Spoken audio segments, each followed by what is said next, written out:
Well, I won't be able to play in the first part of the TGL season, but I will be there at every match that Jupiter Links competes in. Now, hopefully, that I will be able to maybe play at the end of the season here and there, but I don't know. I just started chipping and putting, so I gotta hit more shots than just a chip and putt in TGL. There's a few drives I might have to hit. Tiger Woods opened up about his comeback with a calm but confident tone, acknowledging that progress has been slower than he hoped, but emphasizing his dedication to the rehab grind. He expressed excitement about being back at Albany to host the Hero World Challenge, and shared how good it felt to reconnect with players, hoping to see even more familiar faces as the week continues. With perfect weather ahead, and 20 of the world's best players set to compete, he promised fans some amazing golf. When asked about his playing schedule, Tiger hinted at possibly doing around 25 events across both tours, but made it clear that he isn't rushing any decisions. Right now, his focus is on getting back into the rhythm of playing, explaining that once he's fully comfortable with practice, recovery, and performance, he'll begin planning where and how often he'll compete. At 6 weeks post disc replacement surgery, Tiger said his recovery is finally picking up. The early phase was slow because the disc needed time to set, but he's now back in the gym building strength and working on the powerful rotational movements that define his swing. Still cautious and letting everything heal properly, he sounded energized and optimistic. Tiger also discussed the ongoing efforts to improve the PGA Tour for both fans and players, emphasizing that the goal is to provide the best possible fan experience, while also creating financial growth for players who have equity in the tour. He described the potential financial benefits as fantastic, and noted that the committee he's part of has been working tirelessly meeting with sponsors, CMOs, tournament directors, and media partners to shape a model that works for everyone involved. Tiger emphasized how committed the committee has been to keeping the process transparent and open for discussion, especially with the players. For him, the project is about building something exciting and fair for both fans and athletes across the sport. He admitted things have been extremely busy behind the scenes, with near-daily meetings that bring together players, partners, sponsors, and decision-makers to shape a stronger and more efficient PGA Tour. While fans remain the top priority, he stressed that players' interests are just as important. On the recovery side, Tiger shared that he has recently started chipping, putting, and lifting again, grateful that disc replacement surgery requires less time than a fusion, but aware that patience is still key before he returns to full strength. His motivation, he said, is simple. He just wants to play golf again. Sitting out most of the year has been tough, but his love for the game hasn't faded. As for his future schedule, he explained that he needs more time to evaluate how his body responds as he regains strength, rotation, and explosiveness before deciding which tournaments to play. He hasn't explored the Champions Tour schedule deeply yet, though a few events have caught his eye, and much of his focus has gone toward helping plan the PGA Tour's 2027 to 28 schedule. Tiger also praised Scottie Scheffler, calling him one of the nicest people you'll ever meet, and commending his remarkable consistency. He broke down Scottie's methodical approach, analyzing each hole from green back to tee, planning every shot with precision, and maintaining focus through all 18 holes. Tiger admired not only Scottie's mental discipline, but also his elite iron play, noting his ability to control shot shapes, flight windows, distance, and spin at a level few players can match. He highlighted that Scottie's 6 wins have come against some of the strongest fields in golf, making his dominance even more impressive. Looking ahead, Tiger said that he and the committee hope to introduce new schedule updates by 2027. Although he acknowledged that nothing is guaranteed, he stressed that they're working closely with partners to build the best structure possible for both players and fans. One major idea on the table includes exploring the possibility of creating an entirely new format for the future of the PGA Tour. Tiger spoke about the PGA Tour's willingness to rip the Band-Aid off and completely refresh the product, explaining that the committee has been in constant talks with partners, CEOs, and key figures across the sport to understand what fans and players truly want. The primary goal, he said, is to build the best possible schedule, one that attracts the strongest fields, heightens fan engagement, and keeps viewership strong.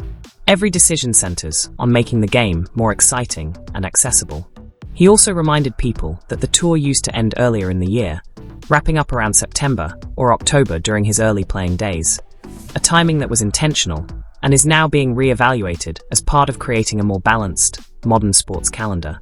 Tiger explained that the tour is exploring new timelines, updated structures, and reimagined event placements to keep fans engaged year-round, supported by guidance from experienced player directors, independent advisors, and leaders who have driven change in other major sports. He said the team is focused on building a modern, powerful version of the tour that players want to join and fans want to follow. Tiger highlighted the leadership of CEO Brian, praising his calm personality, strategic direction, and transparency. He shared that he was part of the 9-month search committee that selected Brian, and said, "The choice has paid off big time. He's delivered everything we needed: transparency, direction, and composure." For Tiger, this new leadership represents a fresh start for the tour and a major step toward the future. Tiger said the tour's new direction is about combining smart planning with strong values to make the sport more exciting for both players and fans. He revealed that the PGA Tour's revamp truly started from scratch, a complete blank slate. The team began with a white sheet of paper, throwing out every possible idea to imagine the best version of professional golf. They then blended insights from interviews with executives, sponsors, and players to determine what would make the game stronger and fairer for everyone. The process, he explained, explored everything from promotion and relegation concepts to new ways for players to gain more equity and involvement in the tour's long-term future. Every idea is being tested and refined to ensure the final product feels modern, exciting, and sustainable. Tiger admitted that major changes aren't easy and some eggs might get cracked, but he believes the effort will lead to something far better than what exists today. With so many smart minds and passionate voices collaborating, he sounded confident that the tour is close to building something truly next level for the sport. He also broke down some of the key ideas shaping the tour's future. Starting with the natural parity built into golf, every player begins each tournament at 0, and anyone can win on any given week. Tiger said that this balance is what makes golf so unique and exciting. And now the tour's focus is on enhancing that competitive environment in ways that elevate both the sport and the fan experience. Tiger emphasized the importance of simplicity moving forward, saying the FedEx Cup points system needs to be easier for both players and fans to understand, so the season feels more straightforward and enjoyable to follow. He wants fans to clearly see how weekly performances shape rankings and results. He also brought up the idea of scarcity, something that might sound concerning at first, but could ultimately make the sport stronger by tightening the schedule and making major events more exclusive. Fewer events with higher stakes, he believes, could increase fan interest. Still, he reminded everyone that golf is a global game, and opportunities to compete will always exist worldwide, keeping the excitement alive year-round. Tiger shared that he watched nearly all of the Ryder Cup, staying in touch with players and captains throughout the event and offering support behind the scenes. He also opened up about his challenging physical year, explaining that after a minor procedure last September meant to provide relief, he later suffered an Achilles injury that set back his progress. When his back began acting up again, an MRI revealed it needed more attention, leading to another procedure. Because of this, Tiger confirmed he won't be playing in the early part of the TGL season, though he'll still be present at every match supporting his team, Jupiter Lynx. He has started chipping and putting again, but acknowledged there's still work to do before he can hit full shots and return to competition. Still, he sounded optimistic that if his recovery continues smoothly, he may be able to play toward the end of the TGL season. Tiger also reflected on how much the recruiting process in golf has evolved over the years, noting how different the landscape looks compared to when he first came onto the scene. Tiger reflected on how much the recruiting and communication process has changed, especially now that everything moves through phones and instant messages. He laughed about how, in his day, receiving a letter from a coach in the mailbox felt like a huge moment, and he noted how quickly coaches can now connect with players and their families. Tiger shared that he has been enjoying watching his son Charlie navigate this modern system, seeing how his hard work and strong play have created new opportunities. "It's exciting," he said, "to watch Charlie build his own path in the sport and decide where to play next." Shifting focus, Tiger discussed the generational shift in golf. Most of the players he competed with in the early 2000s are now on the Champions Tour or retired, while he is still preparing to turn 50. The game today, he observed, is younger, stronger, and faster than ever. He praised the depth of talent in the rising stars, with many breaking into the top 50, and some even reaching the top 10, demonstrating just how competitive the next generation has become. Tiger explained that when he first joined the tour, players typically spent 4 or 5 years gaining experience, learning challenging courses, and enduring losses before breaking through in their late 20s. Today, many players arrive out of college ready to win, and some even skip college entirely to turn pro. He attributed much of this accelerated development to technology, which has transformed the way players train, analyze their game, and compete at the highest level. Tiger reflected on how technology has transformed learning in golf, contrasting his early days of VHS tapes recording weekend rounds on poor quality video to study swings with today's players, who can instantly access thousands of professional swings on platforms like YouTube.